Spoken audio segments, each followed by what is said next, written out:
Jessica Remazoyer there in the newsroom. As the Arab Spring unfolds, we're getting some mixed signals out of Saudi Arabia. Over the weekend, the king announcing that women will get the vote from 2015 in local elections. 2 days later, though, Tuesday, comes word of a woman sentenced to 10 lashes for driving a car. She's reportedly appealing, but it raises questions over who's got the upper hand in Riyadh, reformers or conservatives. Also, how are protests and crackdowns inside the Arabian Peninsula neighbor countries of Bahrain and Yemen weighing on events inside the nation that, let's not forget, sits on 1/3 of the world's oil reserves, a nation that's home to Islam's holiest sites. Today in the France 24 debate, is it spring in Saudi Arabia? And joining us to talk about it from Dhahran, a leading women's rights advocate, Wajia Al-Huwader. Welcome to the France 24 debate. We also want to welcome a woman who's in Bahrain, but Naila Al-Faifi teaches English in the Saudi border town of Al-Khobar. And here in our Paris studios, Stéphane Lacroix, who not only teaches at Sciences Po, we were saying just before we went on air, is also quite a prolific author with Awakening Islam, the Politics of Religious Dissent in Contemporary Saudi Arabia, and also hot off the presses, The Meccan Rebellion, which you say is a collection of articles. It's a collection of articles with a co-author, Thomas Hegghammer. Okay. Mm-hmm. And we've managed to snatch him from the grasps of the Washington Beltway, Walid Fares, passing through Paris. Thank you for being with us, Walid, who teaches at National Defense University and whose prescient book, The Coming Revolution, Struggle for Freedom in the Middle East, gives an overview. Book published, when was it published? 2010, just 1 year before. Just 1 year before. About the changes that already you sensed inside the Arab world. We want also to welcome all of you for joining us on the France 24 Debate Facebook page and on Twitter, where our handle is at Francois F24. Should tell you that we did invite the Saudi embassy here in Paris to send someone. Unfortunately, they declined that invitation. We mentioned at the top, women in Saudi Arabia, the announcement coming over the weekend, getting the right to vote in 2015. It's not out of the blue, says the labor minister. He was in Paris a few days ago for a G20 conference. He says this is all part of a long process. Well, lots of changes already has taken place in the country. We already have women now as representatives in the Chamber of Commerces, on the board of directors of Chamber of Commerces. We have them in many public companies now. They started being in private businesses and in public companies, in boards of different organizations in the government as well. So it is happening, and the speed with which this will take place is a function of how fast women will respond to all these opportunities that are being opened up for them.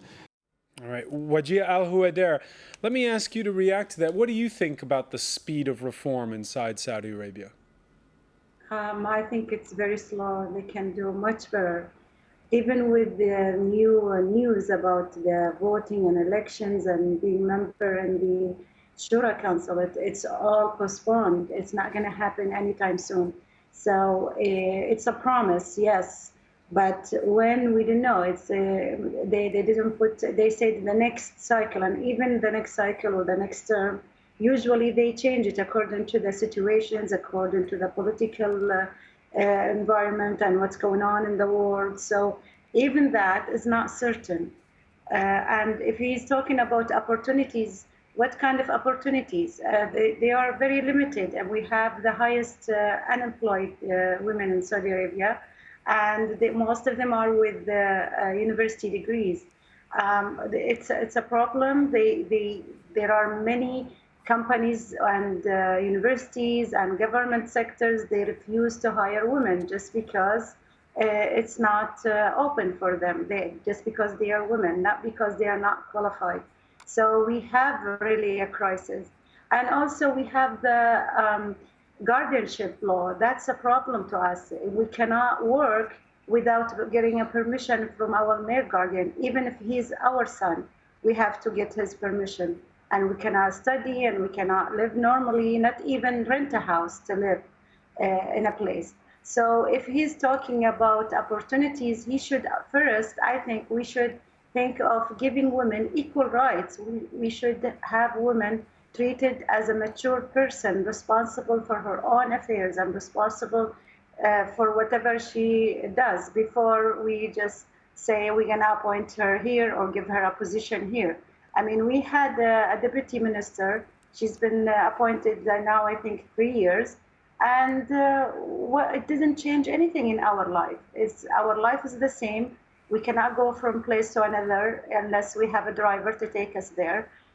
We still cannot even get some medical cares in government hospitals unless we get permission. So our life is not our own. It's owned by men in our life, by male guardians. All right, let me ask Naila Faifi. Do you agree that women's emancipation could be going a lot faster? I have a different view to the whole situation. I think that the Saudi government is doing the best they can with what they have. I do not blame the Saudi government for example, the lack of freedom for women.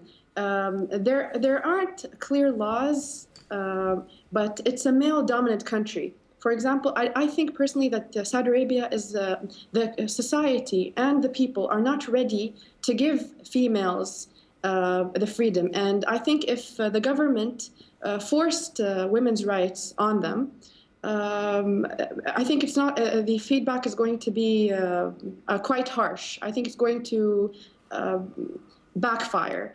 And I don't personally. I will speak about myself. I have a driving license, but I would not be one of the first women to step to the streets because I think that people should. I don't know if you visited Saudi Arabia before or not, but people do not abide by traffic laws. We have the highest death rate internationally when it comes to traffic accidents and deaths.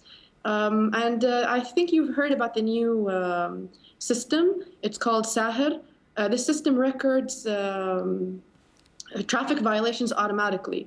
This is a step to make the streets a bit safer, a safer place for women to drive. So I think when the government feels that the streets are ready to accommodate more cars, more drivers, the chance will occur.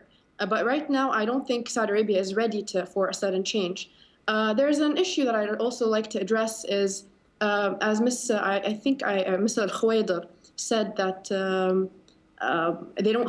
women don't have rights, women cannot rent their own houses, etc.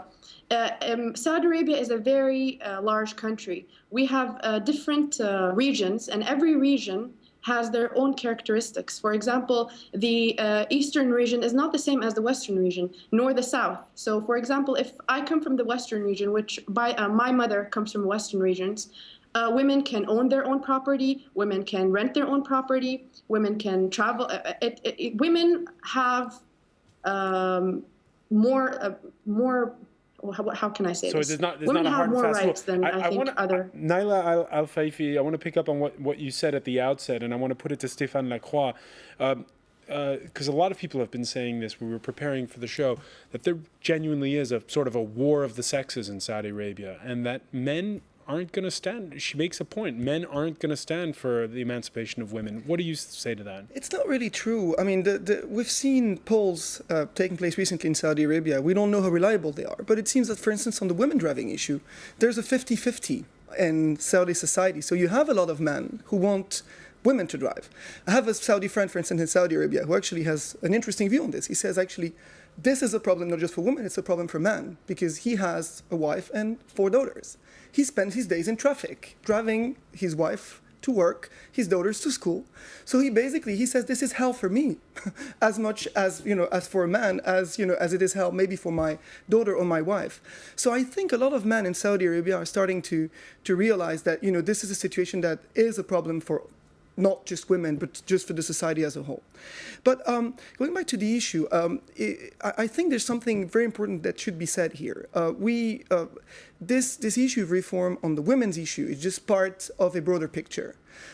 There is a whole debate on reform in Saudi Arabia going on, in political terms as well, and not just on social issues like the women issue.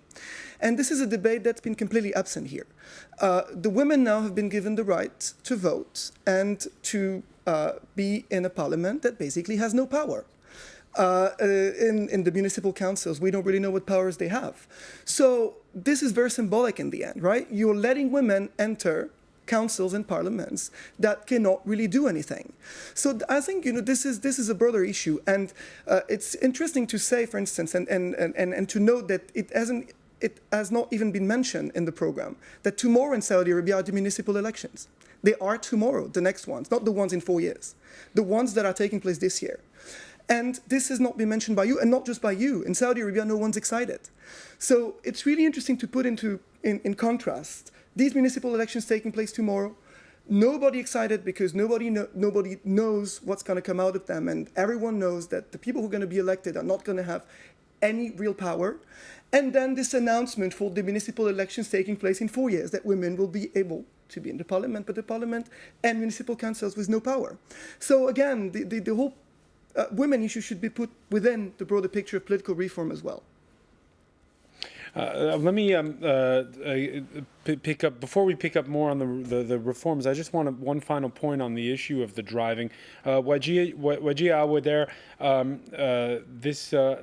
there's been reports that perhaps because of some of the conflicts that are going on over how much reform, that there seems to be some kind of a crackdown going on regarding potential women drivers. The issue, we've heard this report of a woman who's appealing being sentenced to 10 lashes for driving her car. Do you see this as kind of an answer to the fact that it was announced that women would get the vote in 4 years' time? Actually, I just want to bring you the good news. This decision has been cancelled. So now the woman is free. But this also tells us we have people who are opposing any improvement for women's status. That's interesting. So wait a minute, that sentence has been cancelled. Why is that? This is what I got. This is the information is confirmed from people I know, but we still don't know who is behind the cancellation. And what are your thoughts on it? Why do you think it was cancelled? I think because of the media, because the big news that women will be granted to vote in 2015. Then all of a sudden we hear this story, this sad story about this woman. So it made people surprised. How could you give them the right to vote and you come and have something like that to be done to a woman who just drove a car? So I think that the publicity and the news went very fast everywhere, and there was a big pressure on the Saudi government. And we don't know who interfered and stopped the sentence, but it is not going to happen. And I think this is another indication that this country has many people who want to stop women from improving her life, from being independent. And they know when she drives, she will be an independent person. And I just want to say something to Naila. Nobody is ready for any change. If she's waiting to see empty streets, safe streets, we will never drive. We were not ready in the 60s for women to go for education and to go to schools. And many people were opposing that. And the decision was taken by King Faisal, and that's why there is somebody like Naila who is now well-educated, very articulate woman. So we shouldn't wait for these conservative. I know our streets is not safe, but it's not safe even for men. So why that is because there's not enough police. There are no law enforcement. It's not our fault to wait for somebody's fault because somebody is not doing his job. What's interesting? I was going to say, Yeah. what's interesting about this whole debate about driving, and I could show a tweet that came up earlier in the day. Gaida from Jeddah writes, women should just walk everywhere. Don't drive and refuse to be driven. Walk and be late for everything, she writes. And I want to bring in Walid Fares on this. By the way, that's what I do. I walk. I don't have a car. And everybody, when they see me walking, I tell them I am protesting.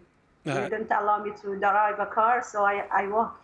And what's I don't have a interesting is car. women protesting by walking, Walid Fares, that means that already women's power economically is there. It's not something in the future, it's now. It is happening now. It has a context. And since you mentioned walking, these are the first steps. I mean, and these are the first steps which the leadership in the kingdom knows better than all of us because they deal with it on a daily basis. They can hear the debates. They can hear what's happening in those families. I mean, those first women who went on YouTube for the first time showing that they were driving. This is a huge breakthrough, but let's put it in context in a very small scale. When we began the discussion, said, this is a huge, what he meant, it was a huge in the small scale that is allowed in Saudi Arabia.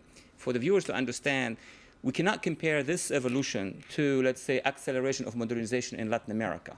We compare this to a systemic change that, for example, hit South Africa, because there's a whole segment of society which basically needs to be recognized, and then comes the details of, what kind of freedoms, what kind of issues. And to go back to Naila Faifi's point, are men ready to accept these changes? See, the way we portray it, saying men, I think men in power are the ones who are dealing with it, because now we have means and ways from Facebook, social media, and other ways that we didn't have in the 60s and the 70s that are telling us that men and younger men are actually becoming more and more supportive, not of the details of what kind of rights the women of Saudi Arabia should have, but of the process, that the process should move forward. I am confident that with time, the younger male generation of Saudi Arabia, which we can see clearly online, I mean, we talk with them, we engage them internationally, they are. But the men in charge of power, of political power, even if they do want such, I think the king would like to move it by inches. They are under huge pressure by a very old system, the Wahhabi system, and that one's going to resist it. And did that pressure, very briefly, because we're going to go to the break, did that pressure, did it start to be felt before the uprising in Tunisia? Yes, we saw clearly over the past 5 years. It really accompanies the technology. The more people inside Saudi Arabia started to communicate with each other, the more they realized that they're going to. But of course, Tunisia and Cairo and what happened now in the whole region is a major push for them to believe that it could happen. All right, we're going to be taking a closer look as to what is going on inside the decision-making circles in Saudi Arabia. When we return, you're watching the France 24 debate.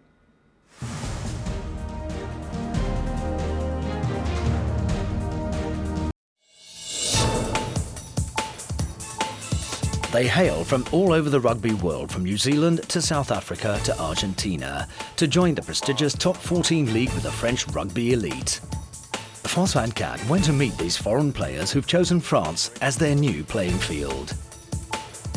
Top 14 French Foreign Legion, an exclusive web documentary on France24.com.